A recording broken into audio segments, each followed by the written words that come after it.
As she demolished her parents' house, the spoiled daughter stumbled upon a diary and regretted what she had done. It was her parents' will. They could have left her alone. After all she put them through, there was an old diary revealing the most intimate desires of her parents' hearts, of decisions she would make. But upon learning they were going to die, they planned to leave something special for her. Mel couldn't believe it. "Leave me alone. I just hope you die so I can do what I want," echoed in an endless argument.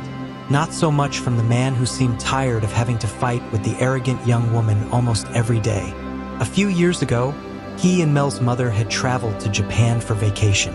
Mel didn't want to join them because she didn't like the idea of traveling the world at all. It wasn't what she preferred.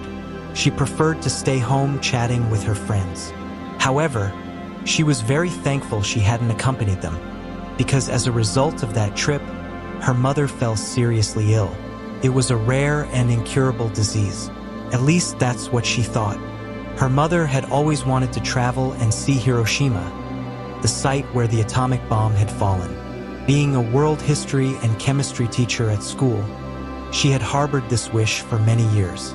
She taught history, so when her husband's finances changed and now they could afford to fulfill this wish, for this reason, she traveled to fulfill her dream. She wanted to see with her own eyes how the city had fared after that attack. But apparently, they got too close and the radiation was absorbed by both, but mostly by Mel's mother, who couldn't avoid seeing up close the devastation that tragedy caused. Since she returned, her mother exhibited strange symptoms and gradually deteriorated, like a flower without roots exposed to the sun. Mel couldn't understand how this could have happened. Her mother would never have imagined. But now, with money, her father made the trip happen. She began to travel to many places, and now Mel blamed her father for what happened to her mother. Her mother had resisted for several months with some treatments, but nothing seemed to improve, until, after a year of the onset of the disease, one day simply ceased to exist. The sadness was immense, but Mel blamed her father, and since then, she vowed never to forgive him for what happened. She became obsessed with the idea that none of this would have happened if her father hadn't had enough money. That was the idea she had, and she couldn't get it out of her head. She lived with sadness for a long time. Alejandro, her father, apologized many times, but she didn't relent. "You're going to die, and I'm going to hate you for the rest of my life. I hope you rot in hell for what you did. I just hope you die to bring down this house that only brings me more memories of how my life will be miserable forever," said Mel, furious and uncontrollable. Over the months, Mel made new friends and things seemed to get easier. Alejandro thought everything had calmed down between them. He really loved her. She was the living reminder of his wife. He wanted to protect her and be there for her when she needed, but his efforts to regain some affection from his daughter seemed distant whenever Mel completely ignored him. Before they lived in that town, her mother didn't tell her they would move because of her father's job. They lived in a building, a rented apartment, but Mel didn't imagine her mother intended to follow her father for an opportunity she received at the company. This would improve their financial situation and she would stop working. They had always lived alone because her father had to work far away to support the family. The woman thought that, despite her daughter being a teenager, she could have her around. She would be someone to protect and support her. But also, as a woman, Mel's mother wanted to fulfill her dream of traveling the world. She didn't imagine that this desire would lead her to death. But not only hers. In the summer, Mel went camping when she received the call. It was her father's cell phone, but on the other end a male voice spoke. He insisted 5 times until she, tired of the phone ringing, finally answered. "Miss Mel, your father is very ill. We are taking him to the city's central hospital." Mel heard before hanging up. She tried to continue as if nothing was happening, but a thought disturbed her. In the end, he was all she had left. She tried to continue as if nothing was happening, but a thought disturbed her. In the end, he was all she had left. She tried to laugh at her friend's jokes, but the memory of him asking for forgiveness brought her back to reality. There was a struggle within her about whether she should be moved or simply ignore him. "I have to go home," Mel said, abruptly bidding farewell to her friends. She grabbed her backpack and asked for a favor to be taken to the city. There, she took a taxi straight to the central hospital. As she walked through the halls, she remembered her mother's agony in the same place. She thought history was repeating itself there. Days before the camp, she had her last argument where she told her father she hoped he would die so she could have her mother's house. He didn't respond, just listened to her and continued with his daily tasks. That had been the last memory she had exchanged words with her father. At that moment, she had a house and a farm with 3 farm workers taking care of the cattle. He had felt a little unwell those days. He had sent her to oversee the work and then she could go camping. However, as always, Mel was on the defensive and what she said ended up being the last she would say in her life. "When you die, I'll tear down this house because I don't want anything to remind me of you." Alejandro, her father, didn't understand how much she would hate him. However, a truth was latent and Alejandro had refrained from saying it out of fear. He was afraid of starting an argument again with her. In the hospital, a thought like déjà vu came to her mind and she then remembered her mother, Lucia. Now her father, who had all these hoses and machines connected to him, and the tone of his skin said it all, overnight. It seemed to her that, since her mother died, she hadn't paid attention to how her father was at that moment. She felt compassion, but her pride was stronger. He was guilty of what happened to himself. If he hadn't accepted that job, they wouldn't have been able to travel and they would still be alive. She just watched and went to the reception to ask what the purpose was. There, they told her he was already in his last hours of life. The radiation had damaged his entire system and now he was just waiting for death. "You should stay, miss," said the concerned nurse. "Staying with him and supporting him is the best thing you can do at this moment in your life. You won't regret anything." Upon hearing this, Mel still didn't accept. Her thoughts were dominated by anger that her mother died because of him and that he was getting what he deserved for being ambitious. Mel wished it would all end once and for all. She would tear down the house and go to the countryside to live away from everything to start over. Her steps echoed in the cold corridor. It was 4 in the morning and she had been struggling not to cry. Her life was already full of misfortunes. She quickened her pace and got into her father's car. She would wait there for the sad outcome. The doctors told her he wouldn't make it past that day. But she was far from saying goodbye to him or being close to him so he could feel at least a bit of love from his daughter. And that made her deeply sad. She had already decided. Now she only cared about the properties that remained to her. The feeling of selfishness had flourished and there was no strength in the compassion she felt to mitigate it. Hours later, knocks on the car window woke her up. "Miss, your father is gone," said the nurse. She stood still hearing that. It seemed unreal. She still didn't understand what that meant in her life, because the truth had not been revealed. She signed the papers for her father to be cremated. She would scatter his ashes in the sea and then return to start her plans. Thus, she had become cold and the family's surprise was enormous. Many thought she was just in shock. It was understandable. She had lost both her parents. Mel walked back to her house on the day her father's ashes were scattered at sea, along with those of her mother. Everything had come to an end. Mel had in her bank account a portion of what her parents had saved. Her savings were enough to live a long time without worries. As she walked down the street leading to her house, she remembered the effort her parents had made to have that house. But, in the end, for her, it only brought sad memories. She had the money, she had the desire, and she did what she always wanted since her mother's death. She made a call to a friend who was an engineer. She would put an end to the memories she had of that house. "Hi, I want to demolish the house where I live and rebuild it. Please send a demolition team to start as soon as possible." So, the next morning, a demolition team arrived, and the moving team as well. Together, they would work to remove everything that was there. However, Mel gifted everything. She said to take it if they needed. That day, her friend, who was an engineer, accompanied her for a moment, but then she was alone in the middle of nowhere, in the midst of that scene. She went to eat at a restaurant while the demolition team entered. So, when it was 5 p.m., Mel returned to where her house was, only to find that not a pillar was left standing. They had taken everything, and only a few papers remained on the floor. A machine was lifting the debris to put them in a dump truck. Mel was alone. The workday was over, and all the workers were saying goodbye. It had only taken a day to demolish the house, and now only a few debris remained. Seeing the enormous change that this meant, her heart, after struggling so much to harden, softened. She fell to her knees, thinking that was it. Finally, the tide of bad luck had gone away.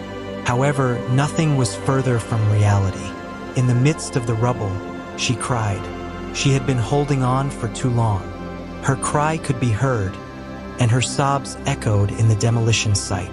Then, as she was there, her mind went back to her childhood in that apartment where they lived tightly. They always had to hang clothes out the window to dry because they had no backyard. They couldn't go out on the street during earthquakes because they lived on the 10th floor. They couldn't have a pet because it was prohibited in the apartment. Her mother couldn't buy more things because they didn't fit in the house. It was too small.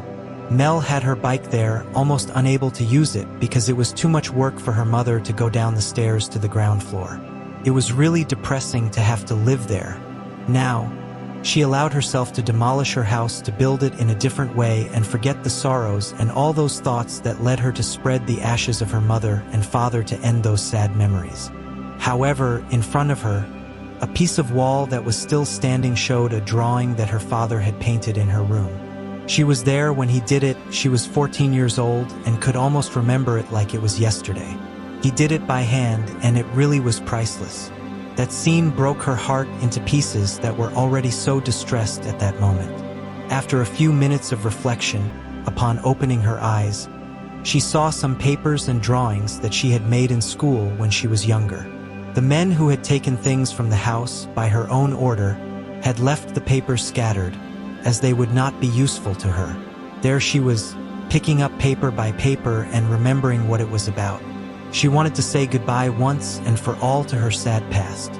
Suddenly, from a half-open box, some books were revealed. But on top of them, a small notebook of notes, or what should have been a personal diary, caught her attention. Supposedly, it should have been something from her father, as it was on the side where the couple's room had been before, and he was the only one who slept there. Lately, she picked up the little notebook that even one of the machines had crushed and torn some pieces of paper, just to find out that it was a handwriting she knew. It was her father's will. He could have set it aside after all he had been through, but there was an old diary revealing the most intimate desires of the heart of a man who had had no responsibility with her, from his attitude of how she had reacted to her mother's death. But upon learning that he was going to die, he was something special to her, and she, upon reading, couldn't believe it. The page she had opened dated only a few years ago, before they came to live there. On the page it was written, "Today I discovered that I will be promoted at work, but I also have another proposal. God seems to tell me that I should refuse the promotion, that I should seek another opportunity. I only ask that He enlighten me." November 22nd, 2000. I'm devastated. Today I couldn't help but break down when I learned that the love of my life has an incurable disease and will leave me. Yesterday I asked God for an answer about this. If I go to Cape Town, I will earn 3 times more and I can fulfill the dream, even if it's hers. We don't want to tell our daughter anything, because she's been very difficult lately. Now I have clarity about what I need to do. January 29th, 2001. Today we are leaving for Cape Town.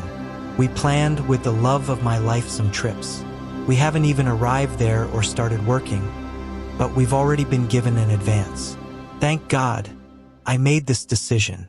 Thanks to Him, I will be able to take my wife, the love of my life, on the trips she always wanted to take. In a few days we will settle in and go to Tokyo, from there to Hiroshima. All her life, her biggest dream was to go to that place. Thank you, God, for everything. May 15th, 2006. Finally, I managed to pay half of the house. I'm more relieved, and so is my wife, because at least we will leave something for our daughter. The day we pursued this dream, we got sick. But Lucia is even more fragile because she suffers from this incurable disease. God willing, this won't get complicated. But they gave her only a year to live, and I'm caught between a rock and a hard place. Either I fulfill her last wishes, or I let her die here in sadness and pain. July 20th, 2006. My companion is gone, and now my daughter blames me for her departure. I don't want to confront her with the truth, but I don't think I'll hold out much longer. I received a lot of radiation, and now I'm feeling it more. I think I'll be leaving soon too. November 5th, 2006. I will die soon. I can't believe it. I thought I would last a little longer, but that's life. At least I left a legacy for her. I fulfilled my duty as a father, even though my daughter hates me for it. In a few days, maybe she will know the truth. Or maybe she will never know. Mel was crying. She had returned to being, and there was nothing left. The sheets were torn, parts of that diary were missing. Her father was never guilty. After all, her mother would die sooner or later. He just wanted to please her with that desire he had, and in doing so, he also sacrificed himself. Along with this document was a box with the results of the exams of both her mother and father. Her mother was going to die in a year, but with the trips her father had provided her, she managed to survive for up to 5 years, and in the last year she became seriously ill. Even though the radiation had weakened her a lot, her fate was already sealed. Now she realized that she had done all this just for a kind of revenge and the desire to erase all the memories that had tormented her for so long. However, now she carried that guilt with her.